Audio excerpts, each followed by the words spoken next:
Hello friend, আজকে চলে এসেছি রাজগ্রাম ভিলেজ। আর রাজগ্রাম ভিলেজ চলে এসেছি আজকে নবান্ন করতে। তাই নবান্নতে রাজগ্রাম ভিলেজের ভিতরে ছোট্ট একটা গ্রামটাকে সুন্দরভাবে গ্রামের লোকজন সাজিয়েছিল। সেই ভিডিওটা তোমাদের সামনে তুলে ধরলাম। তোমরা তো দেখতে পাচ্ছ কত সুন্দর করে সাজিয়েছে। আর এখানে দেখলাম কিছুটা ছোট ছোট ছেলে মেয়ে নাচ গান করছে। তাই ওদের ভিডিওটা একটু আমি দূর থেকেই করলাম, যাতে কেউ ভিডিও করছিল না তার জন্য আমিও করলাম না। কে কি বলবে না বলবে, তাই দূর থেকে করে দেখালাম। কাছ থেকে আমি ভিডিও করে দেখালাম না। আর এই হচ্ছে আমার মামা। আমার মামা ভিলেজেরই। তারপরে ছোট্ট একটা কি সুন্দর বাবা ভোলেনাথ। বাবা ভোলেনাথের ছবি দর্শন করে এখানে দেখছি একজন কলা বিচ্ছে। কি সুন্দর তৈরি করেছে কার্টুনটা, কলা বিচ্ছে। এখানে একজন নিচে তো মাতাল পড়ে আছে। তারপর সামনে একটু লাইটটা দেখার চেষ্টা করলাম তোমাদের সামনে। এই দেখো না মাতালটা। লাইটটা খুব সুন্দর লাইট ছিল পুকুরের ধারে। কি সুন্দর তোমাকে বলে বোঝাতে পারবো না, তোমরা যে যে দেখেছো সে সে তো বলবে কত সুন্দর। আর খুব কষ্ট করে ওরা করেছে।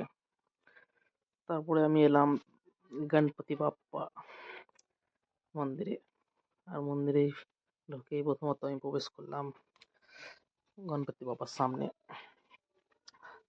আর তোমরা দেখতে পাচ্ছ কিনা প্রচন্ড লাইট ছিল, তাদের জন্য দেখতে পারো না, কিন্তু আমি একটু ভালো করে দেখার চেষ্টাই করবো। অবশ্যই দেখো, গণপতি বাবাকে আমি দর্শন করলাম। দর্শন করে বাবার একটু সাথে ছবি নিলাম।